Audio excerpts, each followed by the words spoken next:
Story time on how my boyfriend mom went from hating me to having a threesome with me and her son. Okay, so boom, we are jumping right in. One day I was with my boyfriend and we were on our way to the movies and he got a call from his mom. She told him that he needed to come home immediately because of something important at home. But I knew that every time she did this was because she really just wanted her son to stop hanging out with me because she hated my guts. Like she did not like me and I never knew why. Oh, but one day I figured it out. So one evening on the 1-month anniversary of me and my boyfriend, I was getting ready, doing what girls do, and I kind of expected you know what to happen, so I shaved my hoo-ha. I got all pretty and I headed over to my boyfriend's house. I knock on a door and his mom answers. His mom then tells me that I'm an hour early and he's still getting his haircut, so he's not home. I told her sorry, I must have gotten the times wrong, so I asked her if I can wait right here. She gave me a disgusted look and said whatever and slammed the door. Then she said she's been waiting for this moment, like for part 2. Part 2 on how my boyfriend mom went from hating me to having a threesome with me and her son. Okay, so boom, like I said, she closed the door and told me she's been waiting for this moment. She then says that I'm a fine young lady and she's been waiting to have me alone and that we have 1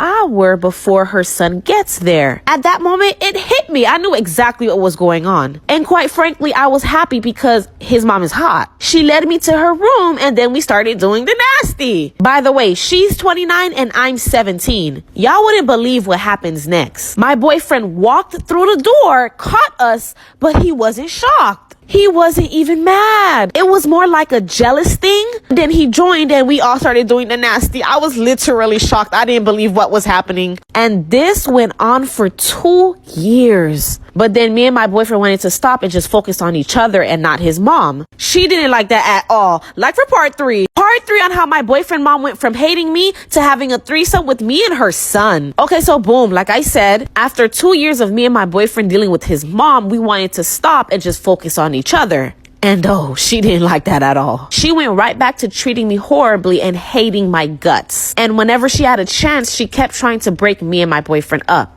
But it never worked. It looks like the only way to make her stop is to dabble back with her, but I'm not interested. Eventually, I'll move out with my boyfriend and we'll be all situated. So if you find out your boyfriend mom hates you, maybe she just wants to be with you. Story time on how my mom and dad did the nasty with my best friend. Okay, so boom. My best friend is 17, my mom is 34, and my dad is 38. Every day after school, my mom would pick me and my best friend up and take us to our home because my best friend's parents worked until late nights. My parents grew to love my best friend and she became part of the family. Well, one night I went to another friend's house to complete a homework project. And when I got back, my parents and my friend looked strange. They were all laughing and just really touchy with each other. Little strange, but I thought nothing of it and I pushed it to the side, and a month later I got a job. So now my mom would pick me and my best friend up from school, but this time she would drop me off at Chick-fil-A. And every night I got back, things got weirder and weirder. But once again, I just kept brushing it off. But little did I know that I was about to walk into some mess. Let's just say cops were called. Like for part 2. Part 2 on how my mom and dad did the nasty with my best friend. Okay, so boom, like I said, things kept getting weird with my parents and my best friend, but I just kept brushing it off. Well, one day I was covering a shift at my job, Chick-fil-A, and when I got there, the person was there. Turns out that they were just playing a prank on me, but that's neither here nor there. So I called my mom to come pick me up because it was so early. My mom didn't answer, my best friend didn't answer, and my dad didn't answer, so I got worried. I had $40, so I ended up just taking an Uber home. Once I got there, I searched my whole house and there was no one there. But I found all 3 of their phones in my parents' room, and my mom's clothes was all over the place. So I called the cops. I start searching the house and I'm on the phone with the cops. I end up going to the back of the house where the spa is. Yeah, our house was pretty big.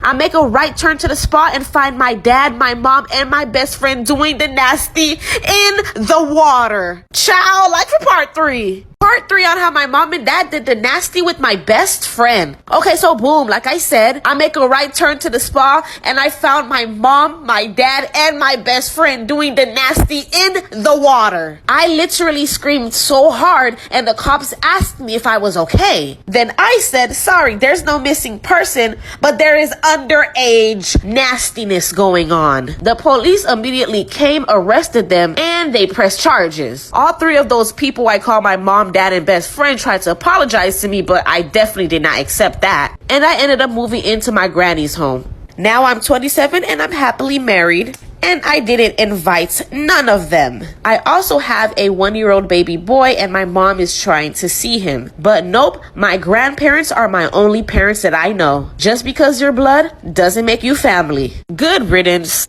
Story time on how my Uber driver tried to kidnap me on my birthday. Okay, y'all, so today's story is my own. And thank you guys for 1 million followers. All right, y'all, let's get into it. Okay, so boom. About 2 years ago in 2019, I lived by myself in my own apartment. At this time, I was at the end of my lease and I was actually moving to another apartment. I had to do everything by myself because I had nobody to help me, so I had to go get a U-Haul truck. This was my first time using Uber because I have my own car. But to get to U-Haul, I had to Uber over there so I could get the truck and then go from apartment to apartment. My first Uber driver bringing me to the U-Haul truck was fine. I had no issues with him and it was pretty normal and fast. So once I was done with the U-Haul truck and I was done moving, I had to return the truck to its location. And then I had to Uber back to my apartment where my car was. Now this second Uber driver, this is where the issue comes in. Y'all, it was literally crazy. My life was at stake. Like for part 2. Part 2 on how my Uber driver tried to kidnap me on my birthday. Okay, so boom, like I said, I returned my U-Haul truck and I waited for my Uber driver to come pick me up. When my Uber driver came to pick me up, right from the beginning, I knew something was off about him. Always trust your instincts. He was a little weird and off, but I told myself that it's only a 10-minute drive and it will be over soon. So I sat on the back of the car and I just stayed on my phone. You know, minding my business. And then the guy just started talking to me like, I guess he was trying to have small talk. But the weird thing is, I couldn't understand what he was saying. And I got footage, you guys. Listen to this.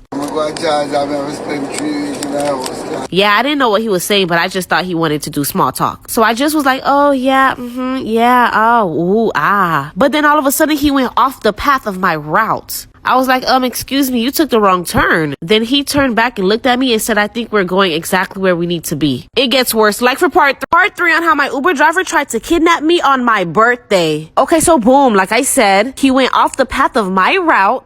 And I said, excuse me, you made the wrong turn. Then he turned around and looked at me and said, I think we're going exactly where we need to be. I still didn't get it and I looked confused and I was just like, just drop me off at this gas station here. And child, he locked the door. At that moment, my heart sank and I knew exactly what was going on. I was being kidnapped on my birthday. He locked all the doors and put child lock so I wouldn't be able to unlock and leave either. I was under pressure, but I knew I had to think fast and get out of this situation. Y'all, he was driving fast, but thank God he wasn't on a highway, so there was red lights. And I live in Miami, so traffic hour is real. I knew that once he stopped at a red light, that would be my only chance to get the hell out this car. So here we go. We stopped at the red light and I took his head and bashed it into his steering wheel. He didn't see it coming, so I did it pretty easy. Running out of time, like for part 4. Part 4 on how my Uber driver tried to kidnap me on my birthday. Okay, so boom, like I said, he stopped at a red light and I took his head and started bashing it into the wheel. He didn't see it coming, so that's why I was able to overpower him at that moment. As I was bashing his head, I knew that his door was the only way I was able to get out because of the child lock. As I bashed his head, I unlocked the door and I literally slinged my whole body to the front of the car and I was literally on top of him. Unlocked the door, opened it, and I just jumped out. He held on to one of my legs, so I ended up falling on the floor on the street. But at this point, everyone was looking and someone was coming to my rescue, so he just closed his door and locked it. And as soon as the light turned green, he bolted. I was bruised all over, like my arm, but mostly my knees. I went inside the gas station and I waited for my friend to come pick me up. Y'all, all this on my birthday ruined my whole day. But I say that to say this: be careful. Thank you guys for 1 mil.